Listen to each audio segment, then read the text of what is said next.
Hello दोस्तों, correct usage of spellings के series को आगे बढ़ाते हुए आज के वीडियो के लिए मैं आपके लिए लेके आया हूं correct usage in English book का correct usage of spellings chapter से एक छोटा सा कंटेंट। इसको कहते हैं the rule for spelling I before और आफ्टर ई। मतलब आज वाली वीडियो में हम पढ़ेंगे एक ऐसा रूल जो ये डिसाइड करता है कि आई को ई से पहले रखें या आई को ई के बाद रखें किसी वर्ड में। मतलब किसी वर्ड में आई और ई साथ आना है तो आई को ई से पहले रखें या आई को ई के बाद रखें। अब ये रूल कैसे डिस्क्राइब होता है उसी को हम इस वीडियो में हम डिस्कस करने वाले हैं। अब यहां पे जरा सोचें, अगर कहीं आई ई लिखा हो तो उसका प्रोनाउंसिएशन क्या होना चाहिए? आई ई ऐसे होगा जनरली। आगे जाके हम आगे पढ़ेंगे कि ई नहीं भी होता है कहीं कहीं। जनरली हम क्या सोचते हैं, आई ई है तो आई ई को क्या करेंगे, ई या ई आई है अगर किसी वर्ड के किसी पार्ट में तो उसका भी प्रोनाउंसिएशन क्या होना चाहिए, ई। कहीं कहीं नहीं होता है तो उसी के आधार पे कुछ इस तरह से रूल बने हैं। क्या है कि आई ई मतलब एक वर्ड है, वर्ड के किसी पार्ट में आई ई होना है या ई आई होना है, बट आपको कंफ्यूजन है कि आप क्या लगाएंगे, आई ई लिखेंगे या ई आई लिखेंगे। तो आपको ये रूल ध्यान रखना है। क्या है कि आई ई या ई आई का साउंड अगर डबल ई हो, डबल ई मतलब ई, राइट, आई ई और ई आई का साउंड अगर ई होना है तो आपने as a general rule I को हमेशा ई से पहले लिखेंगे। जैसे देखेंगे वर्ड है अचीव, ACHIEVE, अचीव, आई को ई से पहले लिखा। लाइक बिलीव, BELIEF, आई को ई से पहले लिखा, बिलीव, है ना, बिलीव या बिलीव, ई आई का प्रोनाउंसिएशन क्या हो रहा है, ई, आई को ई से पहले रखा। चीफ, यहां पे CHIEF, ई को मतलब ई से पहले आई को रखा, ई प्रोनाउंसिएशन है आई का। नेक्स्ट इज पीस, PIEC, यहां भी आई का प्रोनाउंसिएशन ईस माने ई है। नेक्स्ट इज थीफ, THIF, यहां भी प्रोनाउंसिएशन ई है। नेक्स्ट इज हिल्ड, YILD, यहां भी ई प्रोनाउंसिएशन है और आई को ई से पहले रखा। अब यहां पर एक बात आ जाती है, अगर आई ई या ई आई आपको रखना है पर उससे पहले सी आ गया, अल्फाबेट सी है, तब आपने आई को ई के बाद ही रखना है। जस्ट लाइक सीलिंग, यहां भी ई आई का प्रोनाउंसिएशन ई है लेकिन ई आई से पहले सी है, ई आई से पहले सी है तो आपने ई आई लिखना है, मतलब आई को ई के बाद रखना है, ना कि आई को ई से पहले, इस वाले वर्ड लिस्ट के तरफ।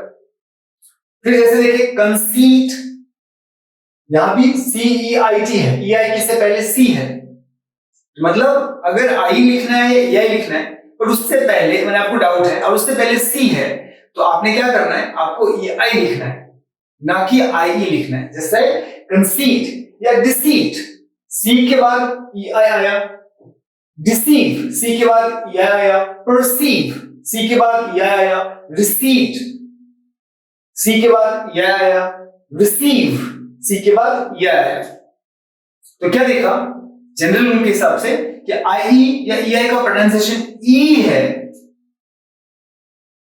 तो जनरल वे में आपको ई से पहले आई लगाना है, लेकिन आई ई या ई आई से पहले एक सी अल्फाबेट आ गया तो आपको डिफॉल्टली उसके बाद, मतलब सी के बाद आपको क्या लगाना है, ई आई, ना कि आई ई।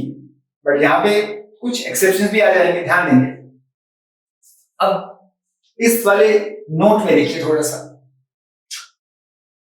क्या है, जैसे वर्ड है साइंस, SCIENC, आपने यहां पे क्या देखा, सी के बाद तो ई आई होना चाहिए, बट यहां पर क्या है, सी के बाद आई ई है। या एफिशिएंट, सी के बाद आई है, हमने यहां पे क्या देखा, सी के बाद ई आई होता है। तो ये एक एक्सेप्शन है, ये एक नोट में आ गया।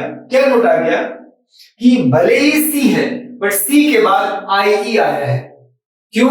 क्योंकि आई का प्रोनाउंसिएशन ई नहीं है। जैसे साइंस में हम आई, यहां पे जो S C I N C है, उस आई को ई नहीं पढ़ रहे, साइंस में S C I N C को, ये जो आई है उसको आई जैसा साउंड आ रहा है। साइंस या एफिशिएंट, सीएंट, सी है और सी के बाद आई है, लेकिन सी के बाद ई साउंड नहीं है, इसीलिए सी के बाद आई है। बट यहां पर क्या था, सी के बाद ई साउंड है, इसीलिए आई के बजाय ई आई आया, मतलब सी के बाद ई आएगा। बट यहां पर सी के बाद आई आया क्योंकि यहां पर ई साउंड नहीं है। एफिशिएंट में भी सी के बाद आई आया क्योंकि यहां पर ई साउंड नहीं है। ठीक है, मतलब ऐसा लगता है ये इसका एक्सेप्शन जैसा रूल है।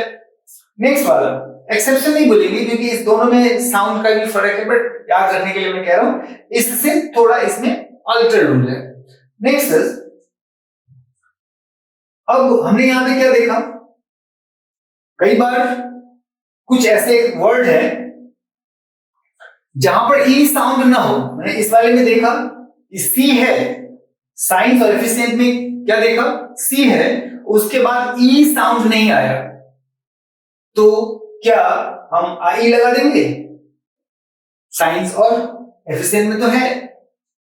अब कह रहे हैं कुछ ऐसे शब्द है सी का इन्वॉल्वमेंट नहीं है, फिर भी उसके बाद ई आई आता है। गौर करेंगे, इसमें सी था तो आई आया, तो इस रूल से थोड़ा सा अल्टर था। अब यहां पे कह रहे हैं कि सी का इन्वॉल्वमेंट भी नहीं है, फिर भी ई आई आया है।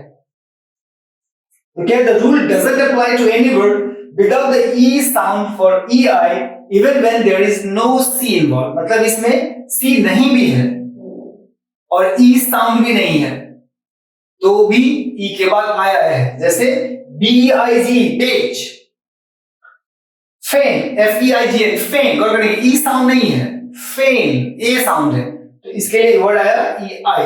नेक्स्ट इज फॉरफेट, e नहीं है, एट, फॉरफेट ई के बाद आया है। हाइट HEIGHT, ई साउंड नहीं है, हाइट आई जैसा साउंड है। नेक्स्ट इज नेबर, नेबर ए जैसा साउंड है, ई नहीं है, तो ई के बाद आई आया।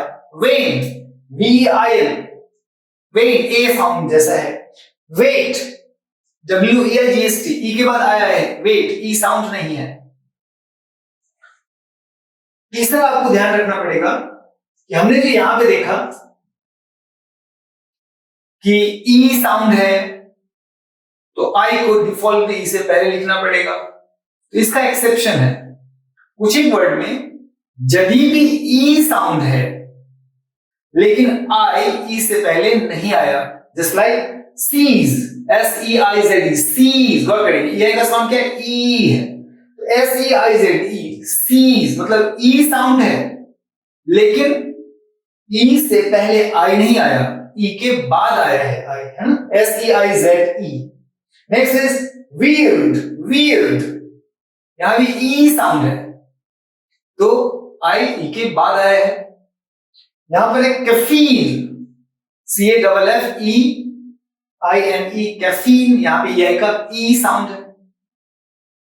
तो ओवरऑल हम क्या देख रहे हैं, ये क्या रूल कहता है कि अगर ई आई या आई का साउंड ई है तो जनरली आपने क्या करना है, आई को ई से पहले रखना है। तो यहां पर एक्सेप्शन आ गया, कुछ ऐसे वर्ड है जहां पर ई साउंड है लेकिन आई ई से पहले नहीं आया है, आई ई के बाद आया है। इस वाले तीसरे वाले रूल में हमने देखा। फिर देखा कि अगर ई आई लगना है या आई लगना है, इसमें कंफ्यूजन है। प्रोनाउंसिएशन उसका ई साउंड है लेकिन उससे पहले सी अल्फाबेट है, तो डिफॉल्ट आपने ई के बाद आई लगा देना है। इस वाले वर्ड लिस्ट में देखा।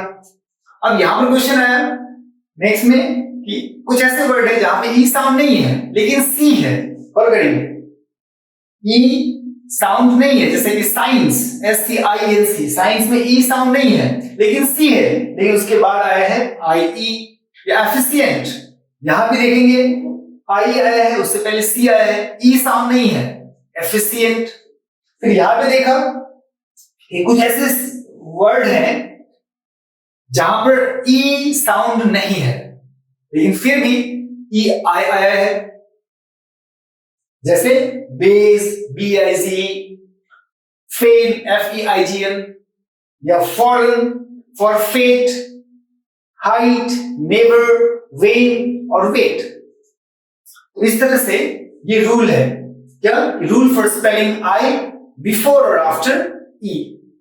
थोड़ा सा कंफ्यूजिंग सा है, आप एक दो बार वीडियो और देख लीजिएगा, समझ में आ जाएगा। बुक है तो एक बार पढ़ लेंगे तो याद रहेगा, अच्छी बात है।